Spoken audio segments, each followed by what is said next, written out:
Now that noise has stopped, I'll continue saying what I was saying, which is basically that my body was just going to sleep, just not interested in whatever else had to happen for the day. It was just going bang into a deep sleep, and then these psychic dreams were occurring. And I wake up, I feel okay, kind of, a bit whacked, and then I just need to go back to sleep. As soon as I'm about to go and do something, start the day, do something, then suddenly just back to sleep. And that's relevant because that sort of came on about half an hour before training on Sunday. Today's Tuesday.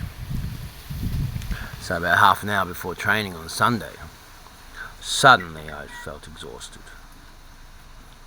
Really tired, all the energy sapped from my body. Just suddenly, whilst driving there to training. Just suddenly, whoa. And then training's really hard work. Not that hard, physically, like it's kind of hard work, but it's not that hard. Not compared to what I'm used to. And it's very relaxed and informal, and it's very profound. It's seriously profound training. So I think this was like the 6th session that I did. And I feel like I need to make some kind of documentation or some kind of record of change and progress, because I think it's been like 8 weeks since I met these people. So I might have started training 7 weeks ago, and I missed one session because I didn't want to be late. But I'll never miss a session because of not wanting to be late again. I'll just turn up and do it. So there's this training. I met this guy called John Nobbs and his wife Jackie.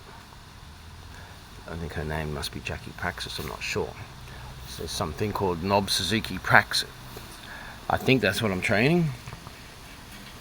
So I think John's wife must be Jackie Praxis. I'm not sure.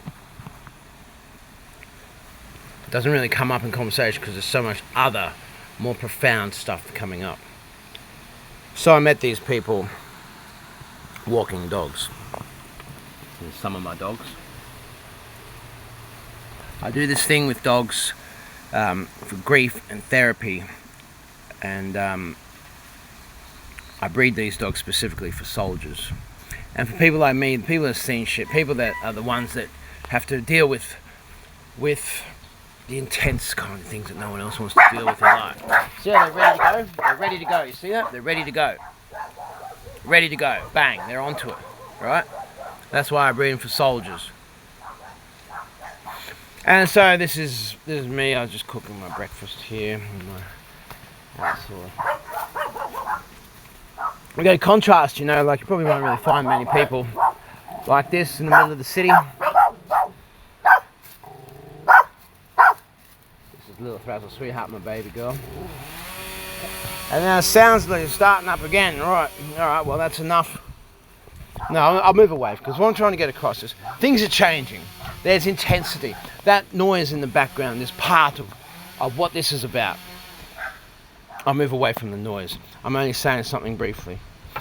But I feel like I need to document the change that occurs. One way or another. And I think just maybe a playlist on YouTube might do the trick, yeah?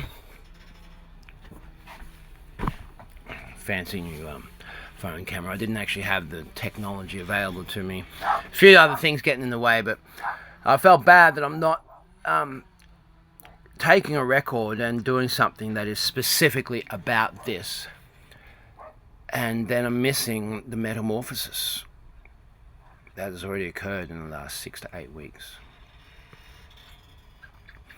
So I have pups that I thought were 4 weeks old, but turns out they were 6 weeks old, so now they're 7 weeks old. That was my kind of gauge in my mind, because I met these people 2 weeks before the pups were born, and I was begging my children to come.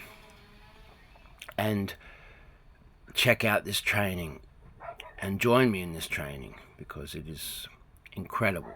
It's profound.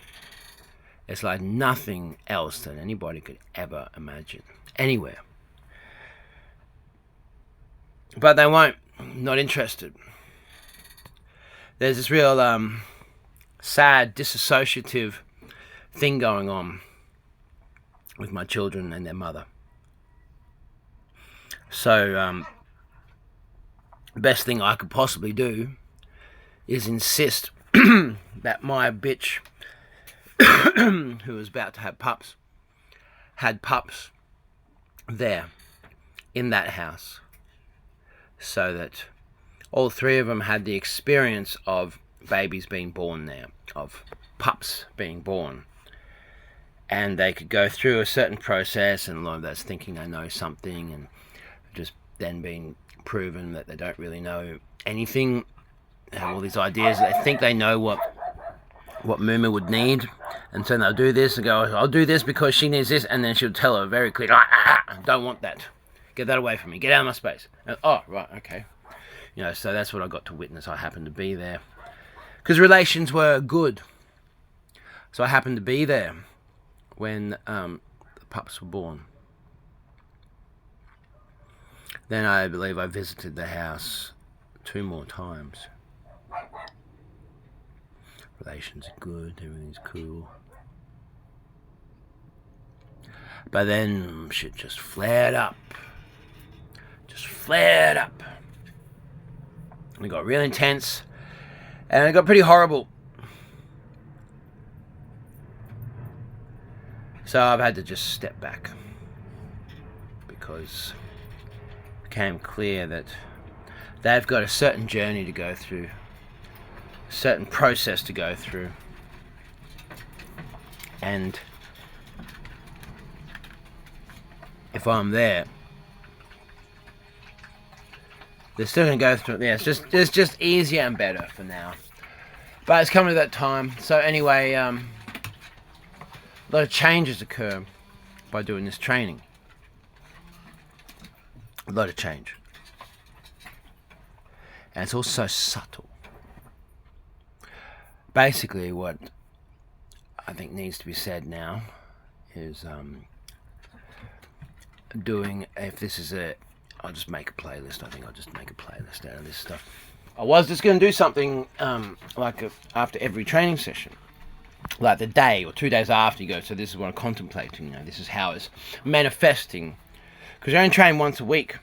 I could train every day, 4 hours a day doing this stuff, but we're only training once a week. So that gives it a particular profound quality.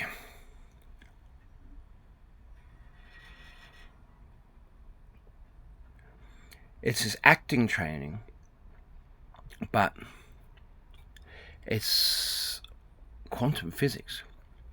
It's something so much more than acting. It's something so much more than...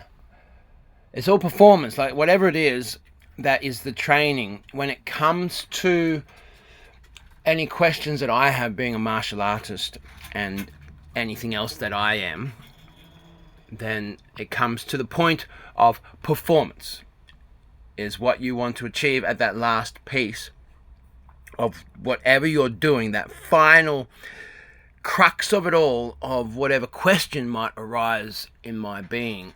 The answer is, it is being presented for performance, I've found so far. It's like, why it's relevant to be able to document something here and record something is, for me, that there might be somebody else remotely like me out there in the world that might see this and might gain something from it and might gain some comfort in the world that they're living in. They might find that they're suddenly accepted in the world that they're living in, even just by listening to this. They might feel like they can be the person that they are in the world that they're living in. And they might be allowed to be who they are. They might allow themselves to be who they are. And that's what I feel like I've been on a process of allowing myself to be who I am. And, constant self-discovery and all of that, blah, blah, blah. But finally I met two people that, and actually like John, like obviously had a bit more rapport with John. I met him first and we spent a bit more time, and Jackie's off doing other stuff. So obviously the men were talking, because I have this fantastic access to them during the week to talk, but we don't do any training, but I can talk, and we talk about this incredibly profound stuff. And nobody else ever really wants to go into this stuff so deep with me, but this is what my life is, and it's about practical application. And then I found something that is so much more expansive with the practical application of this very stuff, and someone who is just so much on the level with me, thank fuck, but he is actually a genius. They both are. Both Johnny and Jackie are absolute geniuses. They're incredible masters. And they're geniuses. They are second to none, absolutely. They're incredibly well accomplished. You can tell the presence that they have, the skill that they have, the training that they have, the accomplishment, the things that they've done, and when they did them a long time ago. The mind, and they're offering this training to me for free, and then I get to spend time with them, help them build a set, or just hang out. They accept me. It's like he's not my friend, he's my mentor. But everything that he does is an act of friendship. So it creates by default this incredible well, it's not, see, I don't like the word incredible because it means not credible, doesn't it? Is that what the word means? So credible. And like it creates a very credible relationship of realness. What is real? And there's even a couple of sort of light epiphanies that I sort of had, that then I sort of mentioned it to him, and then he just says something that's like he's just known that fucking and lived that for the last 50 years. And I'm like, man, this is just so fucking refreshing. I've never been allowed to be myself. And now I find someone who not only is allowing me to be myself, but he's encouraging me to be myself, and he's forcing me with incredible discipline and focus and masterhood, and knowing what to say, knowing what not to say, knowing when to act, knowing when not to act.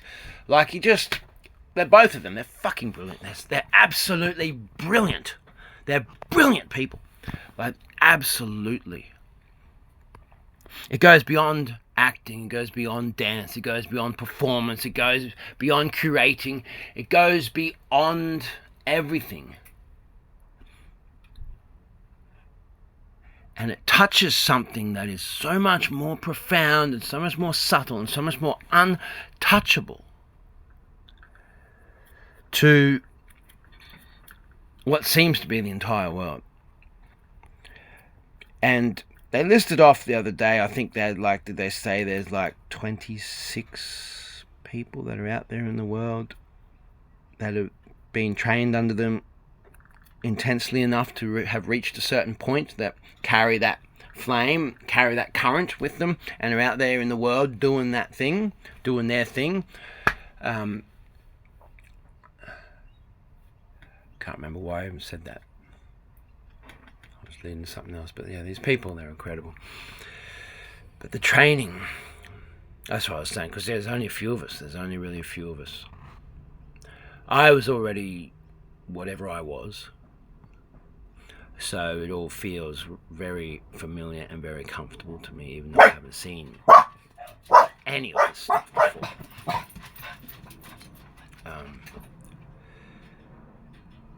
So it's so good. It's just so good in so many ways. So anyway, this is a documentation. Like, so there's been transformation. I feel light-hearted. I feel creative. I feel expansive. I feel expressive. My voice has improved for singing, and I feel more confident in singing. I hocked my Fender Telecaster months ago because I didn't have the confidence to just go busking. I'd never been busking. I didn't have the confidence to just go and sit down at the train station and busk, because I don't know, I just didn't feel like I could sing. So that's been a good thing. And there's performance, and sensitivity is a massive thing as well, like becoming very sensitive. So much so that I'll be having a meeting with somebody and they will suggest something or agree to something, and then instantly I will feel from them this kind of tension, but then I look at them and they don't say anything. So then I'm reading between the lines. I'm feeling that from them, that they have just committed themselves to something that they know that is going to be a stress to them. But they don't say anything because they don't want to seem like they haven't thought about what they're saying before they said it, kind of thing, or whatever. And so then I've been able to say the right thing and be sensitive to the fact that that's not going to work for them. And just point out, like, that's not going to work for you. You seem stressed about that. Like, I feel a stress from you straight away. As soon as you said that, I felt that you got really stressed. And actually just speak clearly like that. That's actually been monumental for me. There's this big thing with my children and with their mother, thinking that I'm a person that I'm not, that I've never been. And if there's any elements of that's accuracy for the person that they think I am, then it's such a long time ago. And it's some askew thing. There's other things there that are me, and that's what I thought, but then it hasn't been that for a long time. And then there's other things that probably are me, and that's how I am. But they're not the things they have the problem with. The things that they have the problem with don't actually exist in my personality, in my character. They don't exist in the past of what has occurred in the past. They're these ideas, they're these perceptions that don't have any basis. And then when we look at, well, where'd they come from? You see, like, it just flares up. So there's something really full on going on. And so it's very tragic and it's sad. And then my other teacher, Francis, who said, just leave the children alone. I engaged him to intervene. And so he finally did. And, after there's had to be a bit of intensity. There's some intense things happened. And so he finally engaged and then told me the very thing that I told him was the reason why I was engaging him. And so what I get from that is there's no point. And also what he said is just don't contact them. Just leave them to contact you. And that was in the leadership triad of this group, this lineage group, Exploring Masculinity is part of, which is just one person's lineage, in the group that I'm in, under the umbrella of Compassionate Leadership Training, which is a global organisation that we get real sincere, and that's a real big thing for me as well. However, finding this training that I'm doing now, last 6 weeks or so, is so much more a practical application. And when I met John, I invited him to guest in the call, in the weekly meeting that we have on Zoom. And so he came, and he was really interested in it. But he said to me the next day when we were talking, because I get to just go and hang out with him and take dogs for a walk, and then I was taking the dogs for a walk later because I had a lot of dogs, but then I had half as many dogs with me, so I only got 6 dogs with me at the moment. So I think I met him when I had like 7 or 8 dogs. So I went a little bit earlier. I started going to this place a little bit earlier because I didn't have as many dogs, and I didn't know whatever it was. So anyway, I ended up meeting this person, and he was leaving this place about half an hour before I was arriving. So anyway, that's how it sort of come about, and it seems to be rather fated, doesn't it? And so he said, like, how'd you meet these people? And it's all very beautiful and it's great. I really like what you're doing and all that. But then he goes, I'm looking for something a bit more than that. And I stopped and I looked at him. I'm like, really? Something a bit more than that? And then I've seen that. Like, I saw that, like, in the next 2 weeks. I saw it so clearly. Like, so much. The practical application of it all is there in this training that we're doing. It's very serious stuff. So that's probably enough now. I just wanted to give a bit of a recap of and acknowledge that there's been a lot of change. There's been significant change in me since starting this acting training. Because it's not just acting training. Like I'm a natural actor. I can act in any kind of way. I can do whatever. I don't really feel like doing that right now. But it's like the acting from 3,000 years ago kind of thing. Honed. It's not really describable. But what this is about how the training is a spiritual process of metamorphosis that is absolutely undeniable. And the point is I'm ragged. I feel like, the whole point of saying like feeling so tired before training and then going and working really hard, like Jackie really made me work hard in particular ways, which was just so good because as a martial artist, I had to be a particular way, and I've been training well. I was actually training pretty well the last few days going up to and last week leading up to training. And I felt good about my stance and all that. But then the point is that it's about performance. So Jackie just changed me just ever so slightly.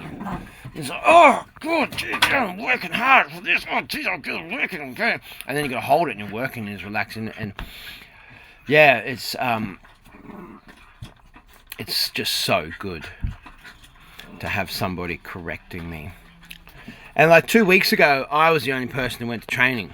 So I had these two absolute masters for nearly 2 hours, just focusing on me, focusing. And then afterwards, so like just incredible training. Like strict as fuck, like so good, just so good. And then we get to hang out for another 2 hours and chat. And the dogs are there. Dogs are accepted, Here's all the dogs. The dogs are accepted. So it's been incredibly valuable to me. I feel like there's just gone for full moon eclipse. There's a lot of astrology, shadow side. There's all these dark things that have happened in the last few weeks on the planet. A lot of people have been killed in malicious, terrible acts. Pluto, Mars squaring up, God of War squaring up with Hades. You got a problem. And then you got all kinds of other astrological events occurring. And then there's full moon, there's eclipse. There's a lot about shadow. Look at your shadow side. Who are you? Do you know who you are? Do you know what you are? How do you know what you know? And do you know your shadow side? Your shadow self? And now I always find like I have this real strong build-up of energy for the full moon, then the full moon, and then afterwards there's a way I'm wiped out. This last one was particularly good, and I felt like people dealing with their shadow side, doing counseling and stuff like that, then they were really stepping up into their shadow side, some really good things happening. Very uplifting, actually. But it's quite heavy vibe and feeling, just these last couple of days. But this monumentally huge trans-equatorial coronal hole facing us is beautiful, incredible. But that's a hell of a lot of radiation to come at us. And so I've sort of come to this thing. The other thing is really feeling sensitive to Qigong and a lot of wizardry kind of stuff, and becoming very sensitive to the in-between of the in-between of the in-between. And that's where the paradox is. And the paradox, John was saying just last night and the night before, is it gives a containment for something to be. When you have a paradox, then it it gives the space for something to exist. And that's very much what it is. And I've really been able to hone in as me as a wizard kind of thing. Wizard. I'm a wizard, actually, in a Mayan thing. And yeah, so yeah, I am a fucking wizard. And honing into some certain things. It's all about the in-between.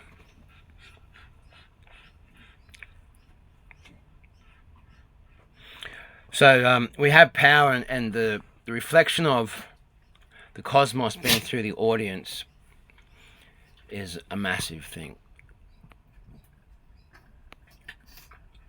I said all kinds of things, don't know if I really said anything at all. But there's metamorphosis occurring, and that's what I'm trying to get across. So for now, uru.